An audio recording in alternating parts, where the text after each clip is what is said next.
به نام خدا، من سمانه کاوه‌ای هستم، مشاور رسمی مهاجرت به کانادا، لایسنس از سازمان ICCRC یا سازمان نظارت بر مشاورین مهاجرت کانادا با کد ثبت R523726 و برای تمام امور قانونی مهاجرت به کانادا در خدمت شما هستیم.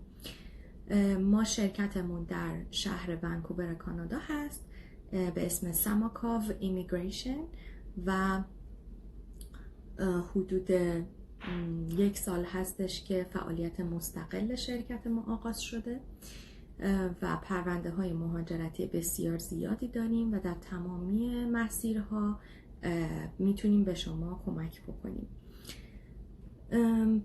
امروز میخوایم در مورد مبحث خیلی داغ و پرطرفدار پناهندگی صحبت کنیم که اصلا پناهندگی داستانش چیه، بر چه اساسی یک نفر میتونه درخواست پناهندگی بده، چه شرایطی باید داشته باشه و این مسیر جلو رفتن توش به چه شکل است.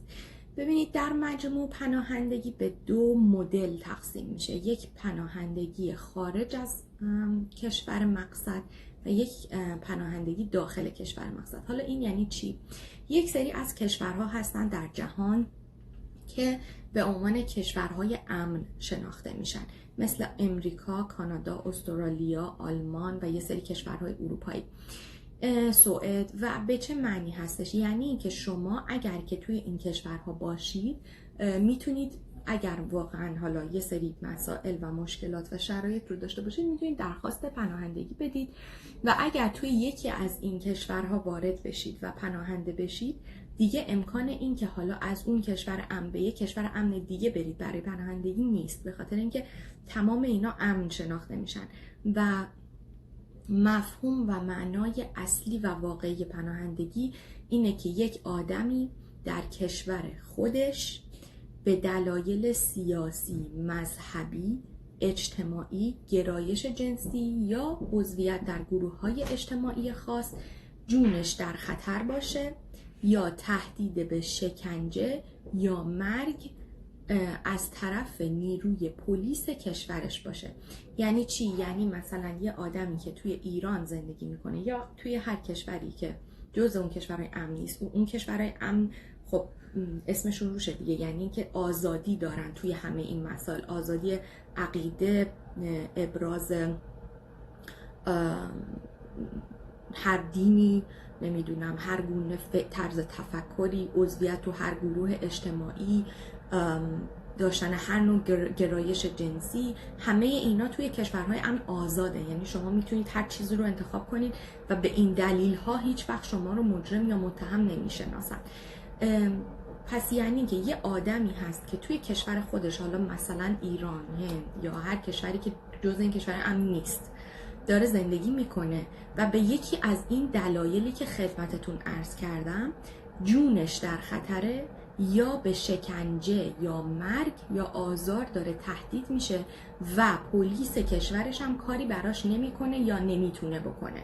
یعنی چی؟ مثلا فرض میگیریم اینکه خانم ها توی ایران حجاب دارن، خب باید داشته باشن، حالا اصلا کاری ندارم که این قانون درسته یا غلطه. این که یک نفر حجاب دارد، اولا که قانون کلی یک کشوره، یعنی شامل حال تمامی خانوم‌های اون کشور میشه، نه یک نفر خاص. بعدم این که به خاطر داشتن حجاب کسی جونش در خطر نیست یا به خاطر نداشتن حجاب کسی جونش در خطر نیست تو حالت طبیعی و شما نمیتونید بیاید ادعا کنید که چون من باید تو کشورم حجاب داشته باشم میخوام پناهنده شم. یا مثلا این که نمیتونید بیاد بگید چون هوا تو کشور من کثیفه من میخوام پناهنده شم. باید یک دلایلی باشه، مثل این که مثلا شما فرضاً تغییر دین داده باشید از اسلام به یک دینی که خب توی ایران مرتد به حساب میاد و به اون دلیل شما جونتون در خطره. تو چه حالتی؟ تو حالتی که پلیس کشورتون بدونه، نه اینکه مثلا تو دلتون تغییر دین دادین. یا مثلا یه گرایش جنسی، مثلا همجنسگرا هستید و اگر که این پابلیک بشه جونتون در خطر، ممکنه شکنجه بشید، پلیس ازتون حمایت نمیکنه. یا مثلا توی یک شهرهای خاصی زندگی میکنید که حالتهای قوم و قبیله‌ای وجود داره و مثلا به خاطر فرزند خانم ها رو آزار میدن. مثلا اون سران قبیله خیلی مردگرایی وجود داره، مرد سالاری وجود داره و اینکه به خاطر مرد سالاری خانم ها رو آزار میدن، حالا از آزار جنسی، جسمی، هر چیزی. یعنی یه حالتی و اینکه پلیس کشور زورش به اونا نمیرسه. در مجموع باید یه حالتی وجود داشته باشه که شما توی کشورتون جونتون در خطر هست، خب، و به خاطر اینکه ممکنه بکشنتون، تهدید به مرگ بشین یا تهدید به آزار یا شکنجه بشین، نمیتونین جونتون رو سیو کنین و با تغییر شهر این حل نمیشه. مثلا شما اگر یک انسان همجنسگرا هستید، اگه از تهران برین اصفهان بازم همون قانونا حاکمه، اینجوری نیست که تو شهرهای مختلف قوانین فرق کنه. پس اگر که اول از همه این شرایط رو دارید، حالا برای پناهنده شدن در ابتدای امر شما باید از کشور مبدأ فرار کنید. پس کسی که توی کشور مبدأش هست، کشور مبدأ یعنی اون محل زندگی، مثلا ایران، شما از داخل ایران نمیتونید پناهنده شید، این قابلیت وجود نداره. برای کسی هست که به این دلایل از کشور مبدأش فرار کرده. حالا بعضی موقع ها مثلا مثل چند سال پیش سوریه، به خاطر جنگ و خطر جانی برای انسان ها، بعضی از کشورها کلن رفیوجی ریسورس شناخته میشن، یعنی تمام آدمای تو اون کشورن به خاطر اینکه خطر جنگ و مرگ وجود داره و داعش مثلا توش هست، میگن که هر کی که از سوریه میاد بیرون پناهنده هست، به خاطر اینکه ما شناختیم که شرایط اون کشور اینه. ولی در مورد ایران، چون که از نظر جهانی هنوز به اون درجه از ناامنی نرسیده، پس هنوز کشور سورس پناهندگی به حساب نمیاد. یعنی اینکه شما صرفا از ایران هستید دلیل نمیشه که پناهنده بشید. میدونم که همه میاد به من میگه شرایط بده فلان، ولی باید یه چیزی به یک لول قانون رسیده باشه. خب حالا این کشورهای امن اومدن با هم دیگه یک کانونشن یا قرارداد امضا کردن با سازمان ملل که به اینها رو موظف کرده که پناهنده ها رو بپذیرن. پس وقتی که یک نفر این شرایط رو داره، اولین قدم اینه که باید از کشورش فرار کنه. حالا این فرار یعنی فقط برید بیرون، میتونه برین مثلا هر کشوری، میتونید برید ترکیه، اردن، اروپا، هر جا. پس وقتی که از کشور خودتون بیرون اومدین، حالا مرحله بعد اینه که به یک محل پذیرش پناهندگی درخواستتون رو اعلام کنید. اینجا دو شاخه میشه. شاخه اول کسانی هستن که مستقیما میرن کشور مقصد، یعنی مثلا کانادا، آلمان، استرالیا، امریکا، که این رفتن میتونه با هر روشی باشه. خیلی از ویزای توریستی استفاده میکنن، خیلی قاچاقی میان که خیلی خطرات توش داره و. یه حالت دوم اینه که شما به یک کشور ثالث برید، مثلا سالهای سال که همه ترکیه میرفتن. حالا الان ترکیه اون دفتر UN بسته شده، میرن نمیدونم اردن یا جاهای دیگه. باید شما به یک دفتر سازمان ملل یا UN یا United Nations برین که بهش به صورت مختصر UNHCR میگن یا United Nations High Commissioner، که شما باید برید اونجا بگید که من به این دلایل میخوام پناهنده شم. پس اول از همه باید دلایل منطقی داشته باشید. اگر برید اونجا بگید من به خاطر آلودگی هوا میخوام پناهنده بشم، ردتون میکنن و وقتی که شما کیس پناهندگیتون رد میشه، اتفاقای بدی میفته که حالا در موردش صحبت میکنیم. پس شما یا میرید کشور مقصد یا میرید کشور ثالث. اگر برید کشور مقصد یه پروسه متفاوت داره، اگر برید کشور ثالث پروسه متفاوت داره. توی کشور ثالث کیس شما توسط UNHCR بررسی میشه.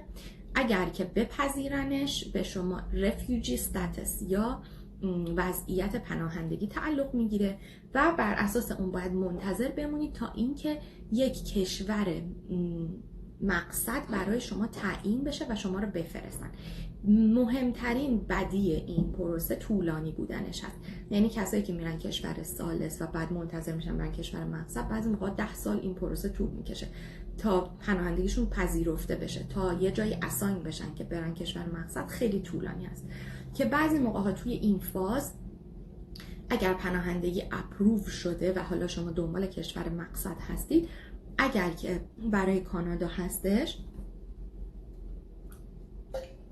در در صورتی که توی کانادا 5 نفر رو داشته باشید، شما رو میتونن به صورت خصوصی اسپانسر کنن که بهش میگن گروپ 5 و اگر که تقبل کنن هزینه ها و مخارج شما رو بدن، میتونن شما رو خصوصی اسپانسر کنن که دیگه شما منتظر اساین شدن به کشور خاصی نمونید و مستقیم بتونید از طریق اونها زودتر برید. پس این میشه پروسه خارج از کانادا که ما برای کسانی که خارج از کانادا اپلای میکنن کار خاصی نمیتونیم بکنیم، به خاطر اینکه ما فقط در مورد افراد داخل کانادا قدرت قانونی داریم. برای افراد که پناهنده خارج از کانادا هن، تو ترکیه هن، تو اردن هن یا هر جایی، فقط در صورتی که گروپ 5 اسپانسرشیپ در جریان بخواد انجام بشه میتونیم. یعنی 5 نفر رو باید توی یه کامیونیتی مثلا تو ونکوور، تورنتو یا هر شهری داشته باشن که اینا حداقل 2 تاشون از نظر مالی واجد شرایط باشن و این فرد رو قبول کنن که اسپانسر کنن. برای این اسپانسرشیپ ما میتونیم کمک کنیم به شرطی که فردی که توی کشور سوم هست رفیوجی استاتسش اپروو شده باشه، نه اینکه تازه کلیمش رو اعلام کرده باشه.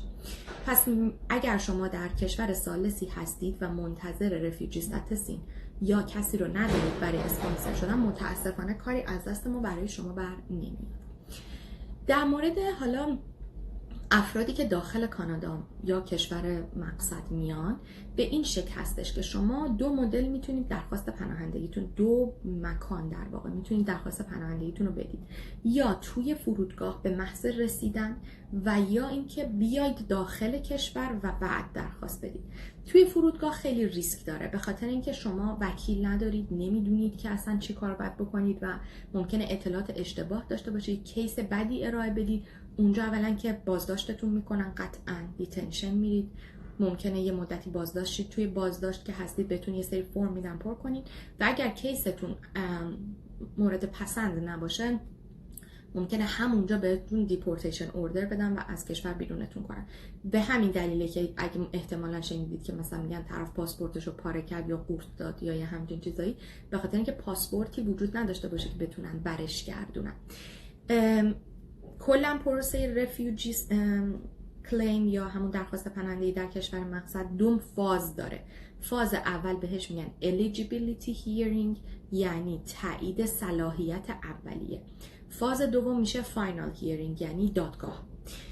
شما وقتی که یک کیس پناهندگی رو ارائه میدید، اول باید از فاز eligibility hearing بگذره، یعنی دلایل و اسنادی که ارائه میدید در حدی محکمه پسند باشد که بگن که شما کیستون قابل بررسیه. این معمولا 2 هفته تا 1 ماه طول میکشه که تشخیص بدن اصلا کیس شما قابل بررسیه. اگر مثلا همون دلیل آلودگی هوا رو بیارید، میگن کلا کیس قابل بررسی نیست، رد میشه از بیس.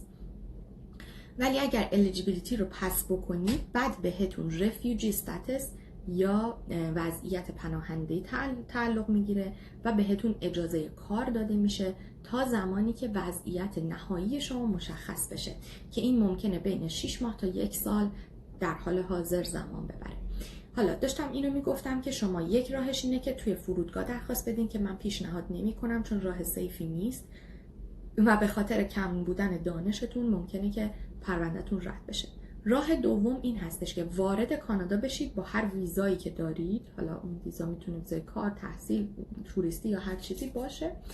وارد کانادا بشید و اینجا برید توی آفیسای داخل شهر کیستون رو ببرید که این خب خیلی سیفتره. شما ممکنه یه چند روزی یا چند هفته‌ای وقت بذارید وکیل ببینید، با استفاده از وکیلتون کیس مناسب ارائه بدید و اون کیس رو در واقع ببرید مطرح کنید. 2 مدل شما میتونید این کار انجام بدید. یه سری میتونید که مثلا بیاید پیش وکیل های مثل ما، مشاورای مهاجرت، با ما قرارداد ببندید، کارتون رو انجام بدید. یه مدل هم هستش که میتونید وکیل تسخیری بگیرید که وکیل های تسخیری وکیلایی که برای افراد کم بضاعت هستن که واقعا حالا مثلا تو شرایطی مثل جنگ همه خونه زندگیشو ترول کرده، فرار کرده و الان پولی نداره که بخواد خرج وکیل کنه، بنابراین دولت بهش کمک میکنه و وکیل در اختیارش میذاره، وکیل تسخیری که بتونه از طریق اون فرد کیسش رو جلو ببره. و نهایتاً ما براتون کیس آماده میکنیم، یعنی با توجه به حرفا و داستان شما که چه اتفاقاتی توی کشور مبدأ براتون افتاده و چرا جونتون در خطر بوده، اون نوشتار و داستانش رو با هم آماده میکنیم مدارکتون رو میگیریم، فرماتون رو مینویسیم و همه اینا رو آماده میکنیم و ارائه میدیم به دادگاه پناهندگی. دادگاه اینا رو بررسی میکنه و اگر eligibility hearingتون پس بشه، مرحله بعد اینه که باید منتظر بمونید تا وقت دادگاه بیاد که توی این مرحله اولا که قبل از تایید eligibility شما باید یه آزمایش مدیکال بدید. پس اگر مشکلات پزشکی داشته باشید، حتی اگر پناهنده باشید هم قبولتون نمی‌کنه، مشکلات پزشکی حاد. و بعدش که این پس شد به شما یک ویزای کارت، اجازه کار تعلق میگیره که بتونید مخارجتون رو تامین بکنید تا اینکه وقت دادگاهتون بیاد و تکلیفتون مشخص شد. حالا یه سری سوال متداول وجود داره. اول از همه این که میگن دولت به ما چقدر کمک میکنه. ببینید دوستان، حالا من در مورد کشورهای دیگه نمیخوام چیزی بگم چون اطلاعات کاملی ندارم. در مورد کانادا دولت یک پول به خصوصی برای رفیوجی ها نمیده. به شما اجازه کار میده که توی مدت 1 سال یا هر چقدری که منتظر جواب دادگاهتون هستید بتونید سر کار برید و هزینه های زندگیتون رو در بیارید. برای کسی که به دلایلی مثل مثلا ناتوانی جسمانی یا هر چیزی نتونه سر کار بره و کار پیدا کنه، مثل تمامی شهروندان کانادا که این قانون وجود داره که اگر یه نفر بیکار هست و حالا به هر دلیل قابلیت کار کردن نداره، میتونه درخواست کمک هزینه یا ولفر بده، یعنی که ماهانه دولت یه پول خیلی ناچیزی بهش پرداخت میکنه که فقط بتونه زنده بمونه. این پول مثلا برای یه آدم مجرد در حد $700، یعنی به زور شما میتونید اجاره خونه‌تون رو باهاش بدید. اصلا پولی نیستش که شما بخواید برای یه زندگی خیلی رفاهدار روش حساب بکنید. بنابراین کانادا به این شکل هست که به شما اجازه کار میده، میگه برید خودتون خرجتون رو در بیارید. کمک هزینه اضافه بر سازمانی به شما نمیده. ولی مثلا شلتر اینجا وجود داره. شما اگر که نتونید هزینه‌تون رو بدید، میتونید برید درخواست بدید که شما رو ببرن توی شلتر یا خونه‌های پناهندگی. منتها خونه‌های پناهندگی خونه‌هایی هست که مثلا توی یک اتاق ممکنه 5 نفر 6 نفر با هم زندگی کنن با یه سری شرایط نه خیلی خوب. باید بپذیرید که اونجاها زندگی کنید. بیمه بهتون تعلق میگیره، ولی پولی که بهتون میدن در صورتیه که کار پیدا نکنید و اونم عدد خیلی ناچیزی. میتونید توی این مدت از کلاس‌های زبان استفاده کنید و یه سری خدمات این شکلی براتون وجود دارن. یک 6 ماه تا 1 سالی طول میکشه تا کیس شما به مرحله دادگاه برسه. بعضی موقع‌ها تو بعضی کیس‌ها که خیلی شرایطش مشخصه و انقدر حاد هست که اصلا از خود اون پرونده میشه این رو فهمید، دادگاه حتی ممکنه تشکیل هم نشه، یعنی مستقیما به شما بگن که شما اپروف شدین بدون اینکه دادگاهی وجود داشته باشه. ولی بعضی وقتا این اتفاق میفته، نه همیشه. و اینکه بعد از اینکه شما دادگاه نهاییتون اپروف شد، به شما میگن که شما دیگه پناهنده هستید و میتونید اون موقع درخواست پی آر بدید.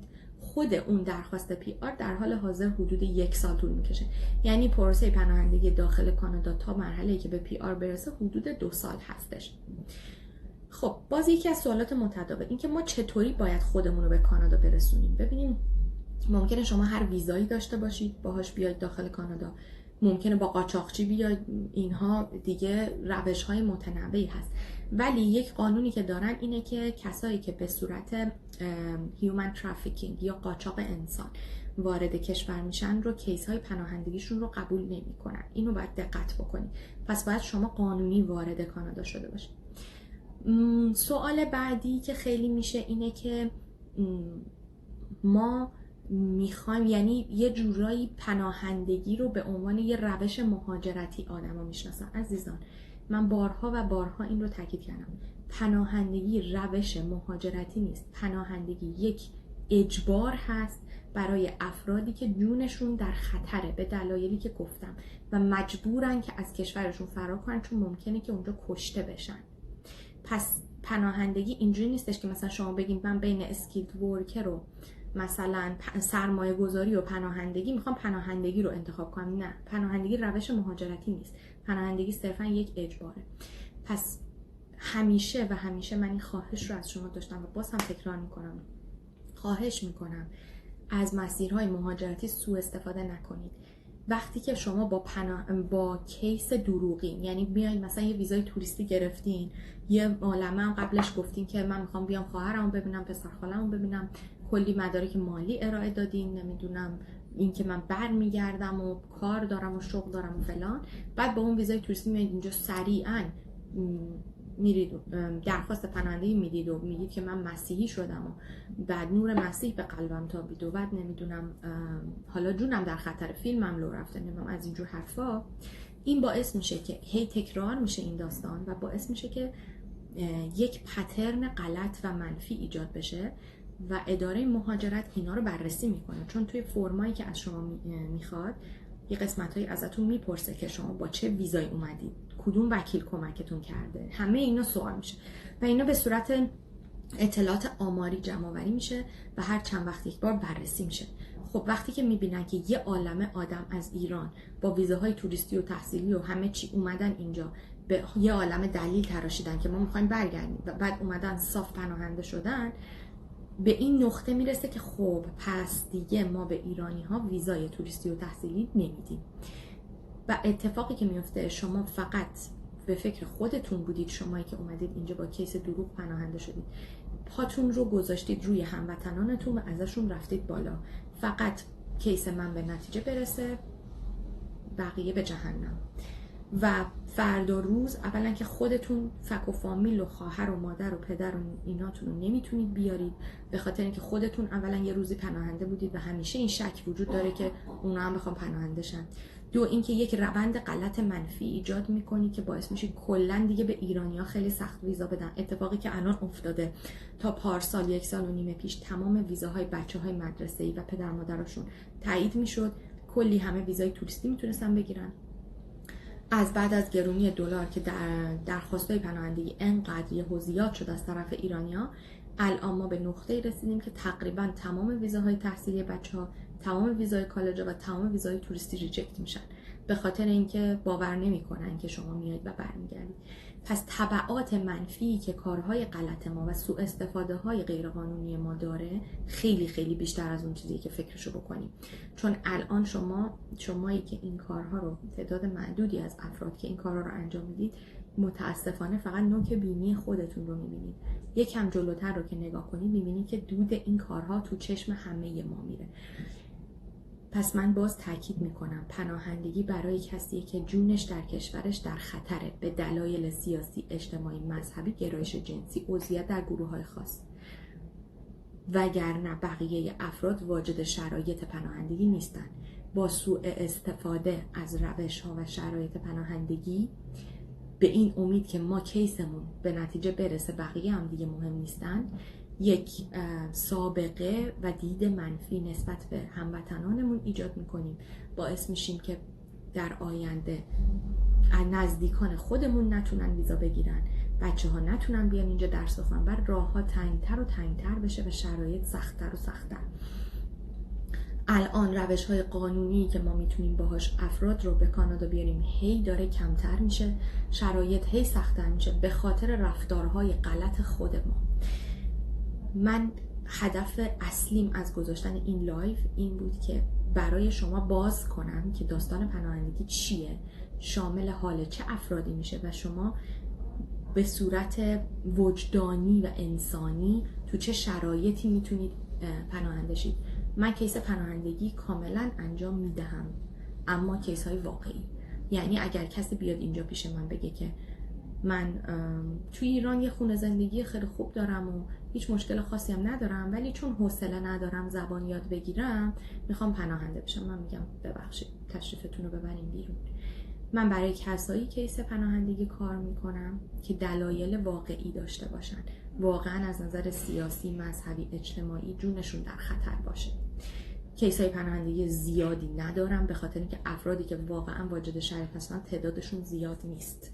و یک اتفاق دیگه که میفته وقتی که عزیزانی میان اینجا با کیسای دروغی اعلام پناهندگی میکنن، راه رو برای پناهنده شدن افرادی که واقعا واجد شرایط هستن هم میبندن.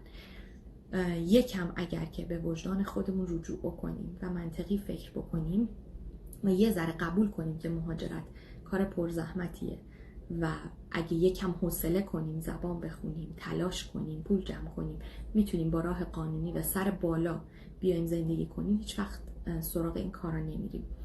و من بسیاری اینجا میبینم افرادی که با پناهندگی میان و وقتی که شما ازشون میپرسید که شما چجوری اومدی، همیشه دروغ میگن، به خاطر اینکه یه جور سرخوردگی براشون داره که من اومدم دروغ گفتم و پناهنده شدم. کسایی که واقعا کیس واقعی داشتن هیچ وقت این کارو نمیکنن، چون که یه جورایی واقعا اومدن به این کشور پناه آوردن و اونا حقشون بوده. اما کسایی که با دروغ این کار رو انجام دادن همیشه تا آخر زندگیشون این یک بار سنگینیه که روی وجدانشون هست و همیشه مجبورن که بابتش دروغ بگن.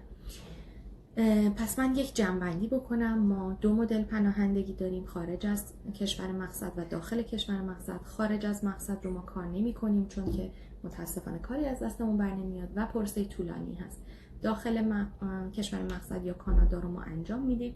برای این کار شما باید شرایط داشته باشید به دلایل سیاسی، اجتماعی، مذهبی، گرایش جنسی و عضویت در گروه‌های اجتماعی. 5 دلیل داره.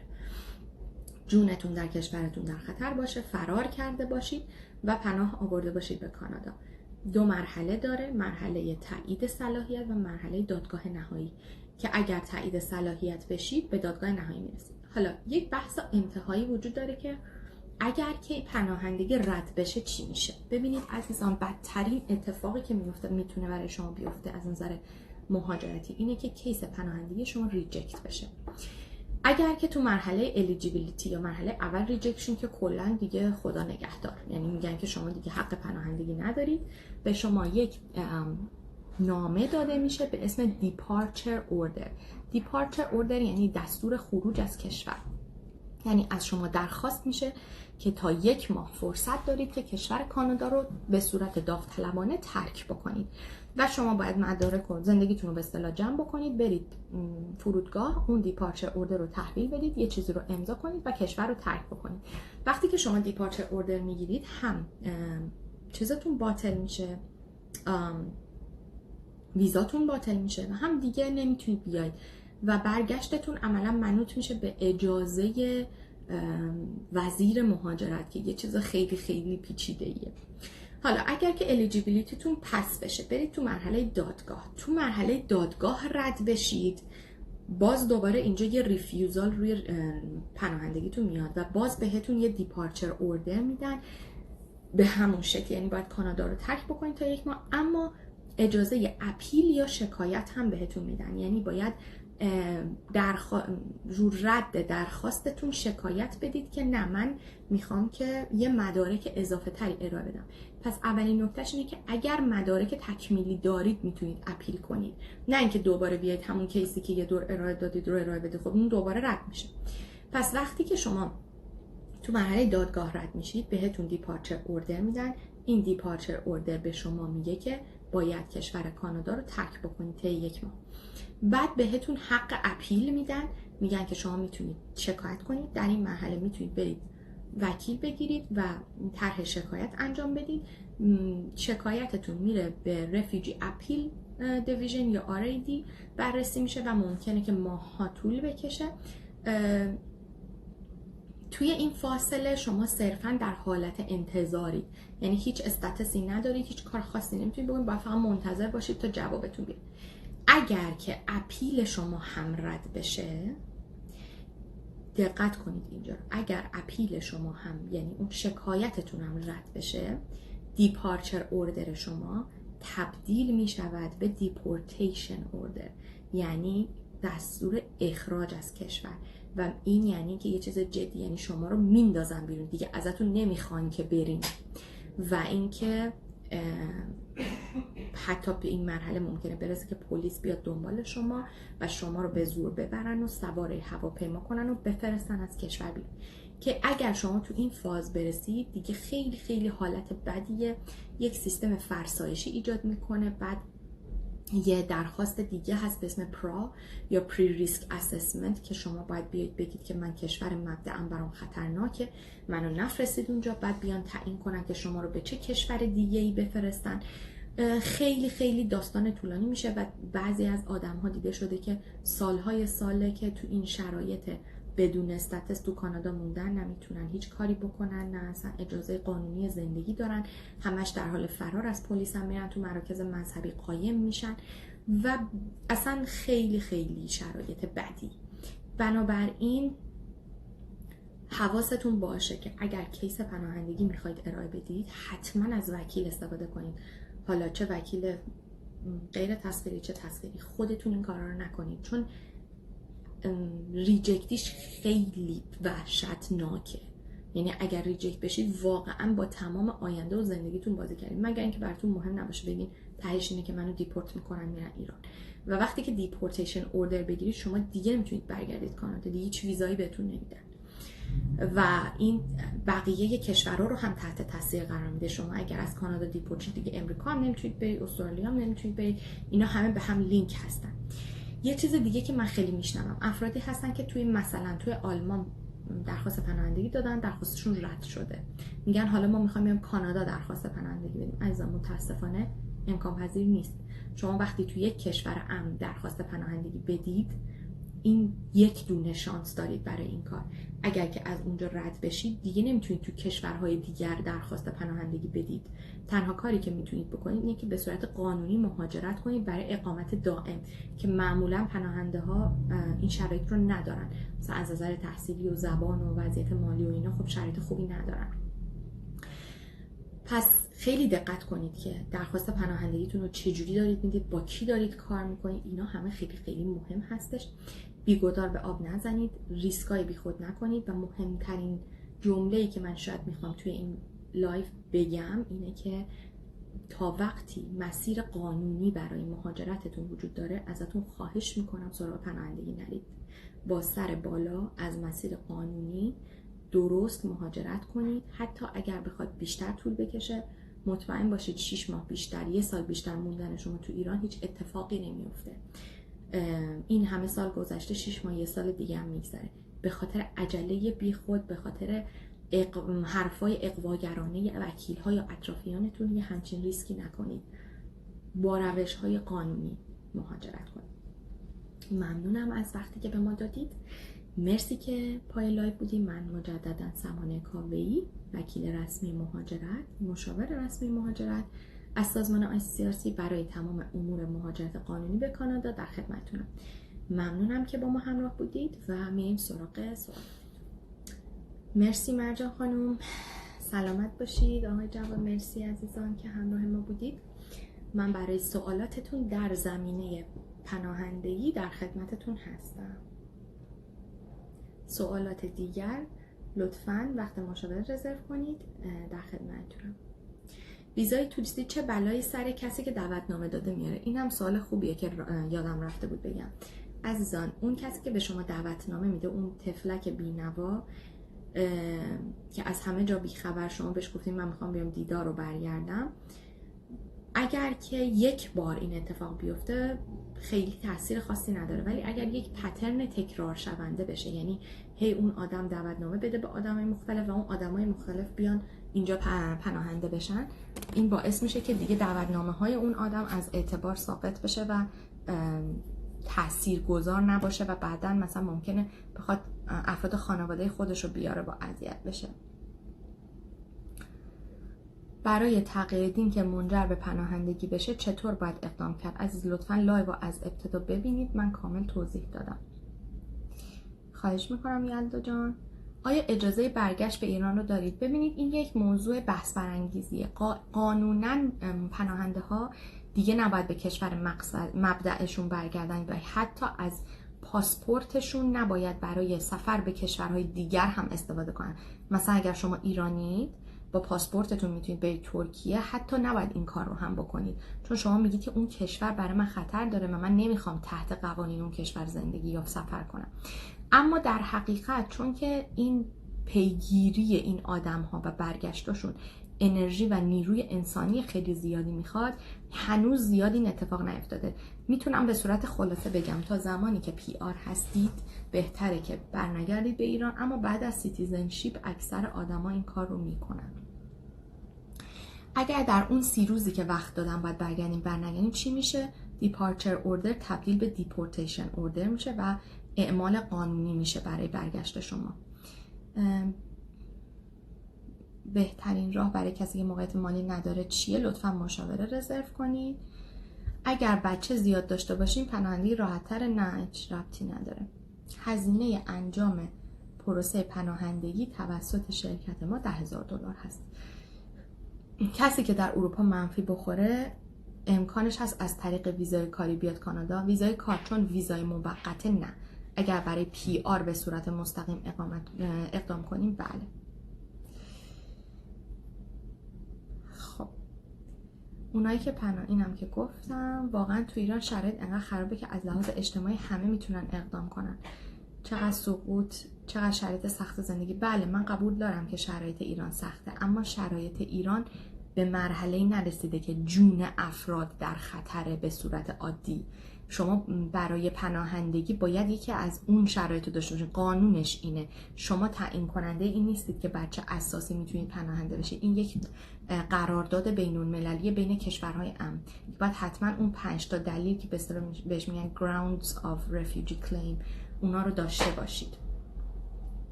حد اکثر سن پناهندگی سن نداره پناهندگی. دعوتنامه جز بحثمون نیست. مرسی هدا جان. اگر دیپورت بشیم و برگردیم ایران چه مشکلی تو ایران براتون پیش میاد؟ اگر کسی تو ایران خبر نداشته باشه از این کاری که شما کردین مشکل خاصی پیش نمیاد. در مورد ویزای توریستی امروز صحبت نمی کنیم. مستی در رانندگی و حکم شلاق قابل پناهنده شدن هست اگر که جونتون در خطر باشه بله.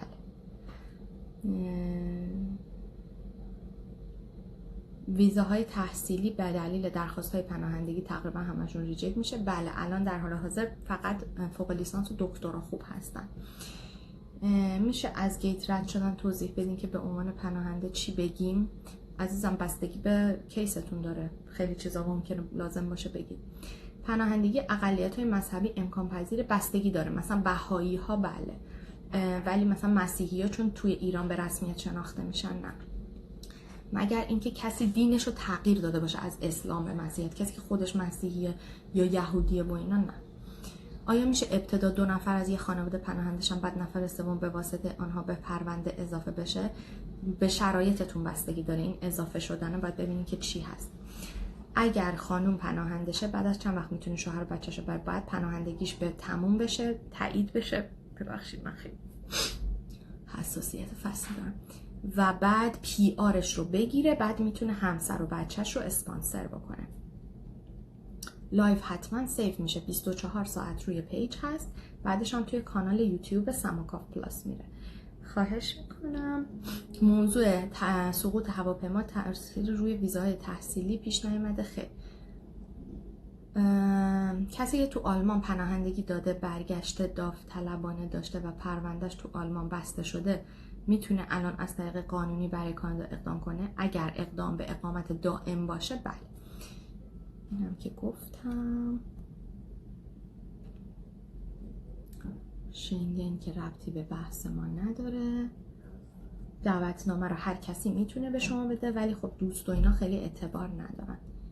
دوستان سوالاتون رو دوبار نپرسید، من دارم بهشون میرسم کم کم. اگه شرایط ایران مثل افغانستان هم بشه، اگه کسی شرایط نداره نباید بره و با زندگیش ریسک کنه. دقیقاً همینطوره. کسی که سوئد باشه چه راهی داریم؟ ما سوئد کار نمی کنیم. پناهندگی اجتماعی عزیزان، پناهندگی در همه این 5 تا دلایلی که بهتون گفتمه. عضویت در گروه‌های اجتماعی مثلا مثل گروه‌های فعالیت‌های زنان یا یه همچین چیزایی هستش، به شرطی که جون در خطر باشه. شلاق جزء در خطر بودن جون حساب میشه. اگر که عامل مرگ باشه شلاق، ولی شلاق خب کسی رو نمیکشه، اما جزء شکنجه به حساب میاد. ولی این که شما به خاطر قانون، یعنی پا گذاشتن روی قانون کشورتون دارید شلاق میخورید، چون شما از قانون سرپیچی کردید، اون بحثش فرق میکنه. سوال دایرکت رو بعداً چک میکنم. اگر نداریم را داده باشم وس ارزیابی بعد کرده باشه، بعد بریم درخواست پناهندگی بدیم. یه پوینت نمیفهمم چی نوشتین خانم آتنا. چطوری میشه ثابت کرده این رو تغییر دادید؟ خیلی چیزای مختلف، مثلا اینکه شما اولا که باید برید اینجا کلیسا، بعد کلیسا نامه بگیرید، توی مراسم مذهبی شرکت بکنید، یه چیزایی از ایران ارائه بدید که مثلا اونجا حالا جلساتی میرفتید، یه فیلم و عکس و خیلی خوب مدارک دیگه، هرچی بیشتر بهتر. خب در مورد بحث بگید لطفاً. چجوری میتوان ورود به خاک کانادا داشت؟ بعد اقدام کرد باید یه ویزایی داشته باشید برای اومدن به کانادا. بعد از هواپیما ویزای توریستی مثبت داشتید؟ من اصلا بعد از داستان هواپیما هیچ ویزای توریستی اپلای نکردم. بعد از گرفتن پی آر شخص پناهنده، اعضای خانواده‌اش مثل خواهر برادر میتونن درخواست انواع ویزا داشته باشن؟ سخته، ممکنه درخواستاشون رد بشه. این که از گیت رد شدن تو فرودگاه پناهندشین ریسک، خب برای از گیت رد شدن چی کار کنیم؟ یعنی چی؟ خب مگه شما اگر پاسپورت و ویزا دارید که از گیت رد میشید دیگه. ممکنه افسری که تو فرودگاه نشسته از ترس اینکه پناهنده بشیم اجازه ورود نده؟ بله. وقتی دارن توریستی میاین؟ بله ممکنه، چون افسری که توی فرودگاه اینجا هست آخرین مرحله تکمیل ورود شما هست و اگر که تشخیص بده که شما دارید دروغ میگید و میخواید بیاد پناهنده شید، ممکنه اصلا راهتون نده داخل کانادا. چطور میشه برای اقامت دائم کانادا اقدام کرد؟ لطفاً وقت مشاوره بگیرید، در خدمتتونم. از زمانی که جواب مثبت میگیم چه مدت طول میکشه پی آر بدن؟ تو لایو عرض کردم 1 سال. دولت کانادا از زمانی که از یک کشور مثلا ایران متقاضی پناهنده زیاد میشه باید به صورت ویژه بررسی کنه، نه اینکه سختگیری بیشتری کنه، چون زمانی مردم یک کشور با زن و بچه وارد پروسه پناهندگی میشن هیچ چاره‌ای ندارن. عزیزان ربطی نداره. یه سری آدما هستن که از کشورهای مختلف درخواست پناهندگی های دروغی میدن و باید شرایط پناهندگی رو هر فردی داشته باشه. اینکه هر آدمی احساس میکنه که به دلایلی باید پناهنده بشه دلیل نمیشه که کشور کانادا حتما به اونا رسیدگی بکنه. برنامه آتلانتیک برنامه پیار مستقیم؟ بله. تغییر دین در همین حد که بری ترکیه پیش کشیش قابل قبوله، مدارک باید داشته باشید. در مورد اقلیت مذهبی توضیح دادم. موضوع لایو هفته آینده رو یلدا جان هفته آینده اعلام میکنیم. آیا تو پرونده شما برای پناهندگی ریجکت داشتید؟ من نه، ولی من پرونده پناهندگی خیلی خیلی کم قبول میکنم به خاطر اینکه اکثر آدما دلایلشون واقعی نیست. پسرم تو یوکی پناهنده هست، دخترم میتونه ویزای دانشگاه کانادا بگیره؟ بله میتونه، ولی خب توی فرما میپرسن که آیا هیچ کدوم از اقوام شما در هیچ جای دنیا درخواست پناهندگی دادن؟ اون وقت اونجا اگر بزنید بله، ممکنه که رد کنن. من اگر یک ایرانی تبار دعوتنامه بده بیام کانادا، اونجا با کیس دینی پناهندگی بدم دیپورت میشم به خاطر اینکه با ویزا و راحت اومدم؟ خیر، اگر کیستون مورد قبول باشه دیپورت نمیشید. اگر مدارک توسط وس کانادا ارزیابی شده باشه بعد با خانواده بریم برای پناهندگی داشتن تاییدیه تحصیل از کانادا برای پناهندگی امتیاز مثبت یا هیچ امتیاز خاصی نیست، نه مثبت نه منفی. شما میتونید ویزای بگیرید که بیایم داخل کانادا درخواست پناهندگی بدیم؟ ما اصلا این کارو نمی‌کنیم به خاطر اینکه ما موقعی که برای شما ویزا میگیریم باید حتما اثبات کنیم برمیگردید و اگر بدونیم میخواید پناهنده شید اصلا من باهاتون قرارداد نمی‌بندم. شما برای گرفتن ویزا برای ورود از کشور ثالث به کانادا کاری انجام میدین؟ فقط روش G5 اسپانسرشیپ که 5 تا اسپانسر داشته باشین که توی لایو توضیح دادم. اگر تغییر دین بدین و پلیس ایران فهمیده باشه چطوری باید تو کیس اینو ثابت کنین؟ باید توضیح بدین، اگر مدرکی دارین، اگر حکمی گرفتین، هر چیز این شکلی. بعد از پناهندگی میشه در همه جای کانادا ساکن شد؟ بله. اگر پناهندگی قبول بشه بعدش امکان ورود به دانشگاه است؟ بله. شما اگر پناهندگیتون قبول شه پی آر میشید، میتونید درس بخونید، زندگی کنید، هر چیزی.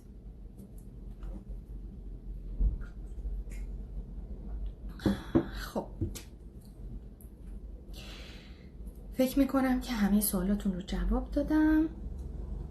اگر که دیگه سوالی ندارید من با اجازهتون لایو رو به پایان برسونم. خب عزیزان، خیلی ممنونم که همراه ما بودید این هفته. امیدوارم که بحث براتون مورد استفاده قرار گرفته باشه و به اطلاعاتتون اضافه کرده باشه. من برای تمام امور قانونی مهاجرت به کانادا در خدمتتون هستم. مرسی که با ما همراه هستید، لایف های ما رو هر هفته گوش میکنید و ممنونم از حضور و حمایتتون. برای من همگی عزیز و دوست داشتنی هستید و امیدوارم بتونم به تک تکتون کمک بکنم که به آرزوتون، اگر آرزوتون مهاجرت به کانادا هست، به آرزوتون برسید. برای بررسی شرایطتون لطفاً وقت مشاوره روی سایت رزرو کنید. میدونم که وقت مشاوره‌مون خیلی طولانیه. متاسفانه در حال حاضر برای وسطای فروردین باید رزرو بکنید و ببخشید من یه نفرم و نمیتونم بیشتر از یه حدی در روز مشاوره بدم، چون باید به کارهای دیگه هم به رسیدگی بشه. اما اگر که خیلی کیس فوری و ارجنتی دارید و حتما میخواید که سریع بررسی بشه، به من بعد از رزروتون روی واتساپ پیام بدید که ببینیم اگر بتونیم براتون یه مقدار جلو بندازیم، ولی قول بهتون نمیدم. مرسی که همراه ما هستین. شب خیلی خوبی داشته باشین. دوستتون دارم. به امید دیدارتون و موفق و سلامت و پیروز باشین. خدا نگهدار.